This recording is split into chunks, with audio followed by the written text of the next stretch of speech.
Good. Okay. Hi, my name is Carolina Gallegos.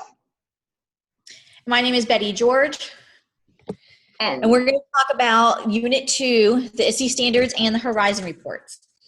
So I read 2015 K-12 edition for the Horizon report, and I just found it interesting that they talked about a lot of the challenges that get in the way of adopting or integrating technology into the classroom. And so one of the big challenges that they really focus out, it's the theme throughout the whole article, is that training or even what's kind of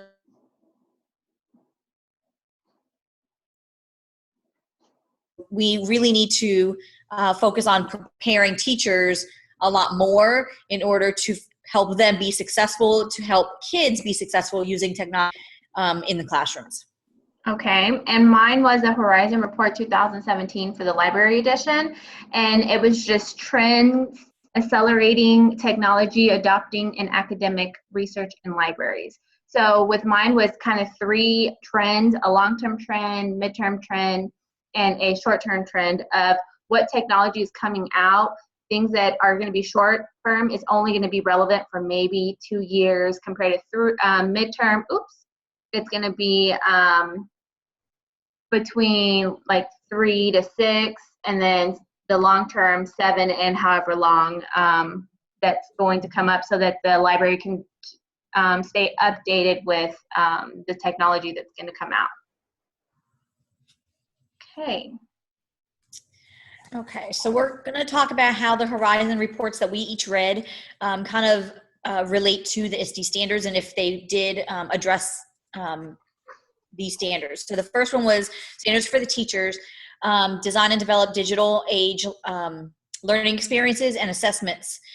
So within this, we had to look at the substandards and for my report, it actually it addressed the majority of these standards. So it talked about using e-portfolios, which helping kids be creative and promote student learning. Talked about blended classrooms, flipped classrooms, empowering students with the e-portfolios, teaching them to be critical thinkers and problem solvers. The only one that it did not address is the last one, which is provide students with multiple and varied formative and summative assessments. It really just talk about integrating more of the technology in the classrooms. Okay, and with mine, the same thing, kind of hit all of them except the last one. Just being that now the new trend is maker spaces, so it's just more student geared. So it gives them an opportunity to be creative and actually learn by making. Now the assessment part is where it doesn't hit it, but then to me, if within a makerspace, they're kind of assessing themselves of what they're able to do, what they still need more practice on for them to actually complete the task. So if it's coding or a 3D machine or whatever it might be, there's going to be a learning curve with that, and they're going to have to manage their own learning with that and their own assessment within themselves.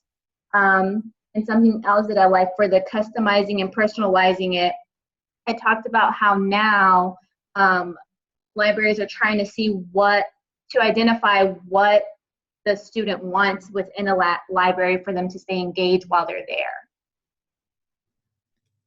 Did I try it? Okay, good. Let me think my computer froze on me. Hold on. I'm like, come on, everyone. I'm even frozen on the screen. Sorry, guys. I'm like, I can see you. You're moving. Okay, well, oh, there we go. Okay, my mouse started to move. Okay, there we go. Okay, go ahead.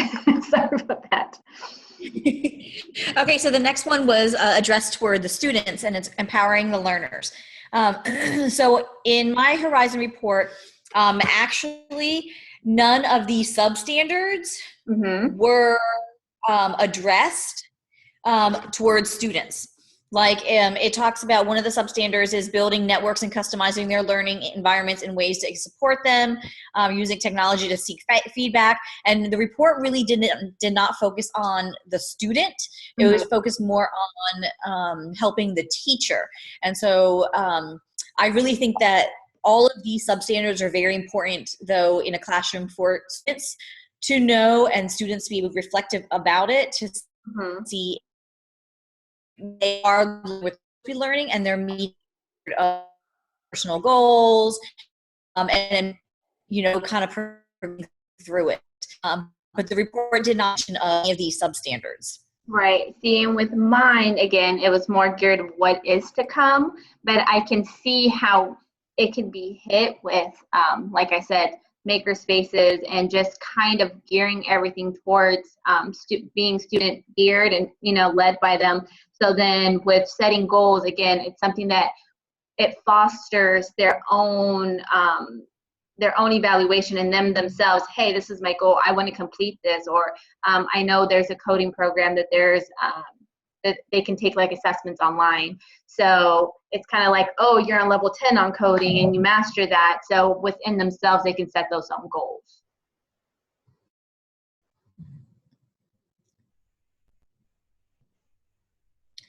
Okay, so the next standard that we're going to talk about is related to coaches. And so in my report, it did address the majority of these substandards.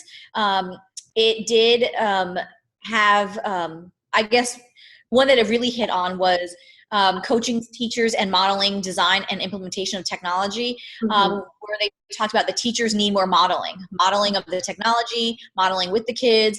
So they really this one, and that's the coach's responsibility to do all that. Then they talked about how coaches need to help out with learner-centered instruction strategies and to address the diverse needs. And so this report did talk about differentiation, personalized learning, and how that learn how to use personalized learning. Some of the substandards that it did not address, there were two of them. One was the coach teachers in and model incorporation of research-based best practices in instructional design when planning, technology, enhanced learning experiences. They didn't really talk about research-based best practices. They talked more about that related to coaching teachers in that, but more of just what is some of the research. Then one of the other ones we talked about was assessments. So it didn't really talk about assessments with coaches as well. See, with mine, again, it was just more of what trends are to come or are present right now. I can see how it kind of fosters to it, just looking in their interest. It did talk about taking into consider the research of what kids are interested in, but as the basis of coaching, it really didn't hit it.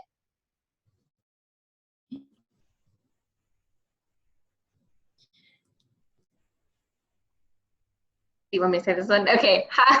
This one is administration's excellence in professional practice. With mine, it did talk about collaborating with other professionals outside of education. Anyone who wants to, like, their goal is to incorporate technology within the education system, kind of using them as resources to come together for the fostering of technology within schools. It really didn't talk about much other things, just gearing more towards being libraries being user-centered. Okay, and then mine, when it related to the administrators, it did address the first one, allocating time, resource, and access to ensure ongoing professional growth.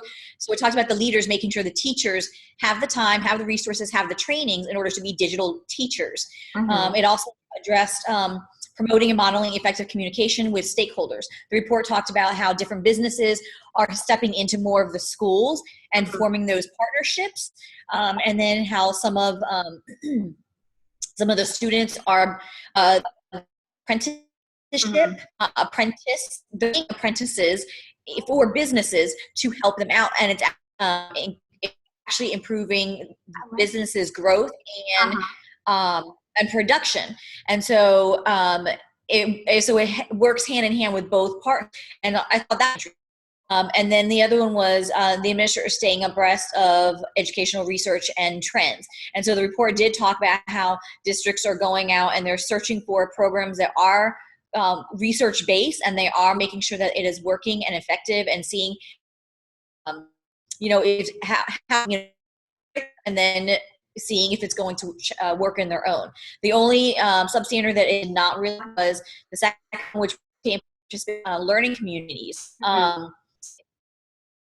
Really talk about like a PLC, like a professional learning community that helps the teachers, which they do need this as well. Alrighty. Any other thoughts before we go? I overall enjoyed what I read. While I'm not a librarian right now, I feel like, I learned a lot with what is to come and what is coming within the future with technology. Yeah, my article was actually very enlightening too. A lot of it, we already know that teachers don't get a lot of the training for technology, that it's more of, it's kind of a on its own, when it really shouldn't be. I mean, we should be using it in all the subject areas to make it easier for the teacher, and then of course making it easier for the kids, so they see that how it's embedded in everything that they can do with it. So I really did enjoy I really did get a lot out of it.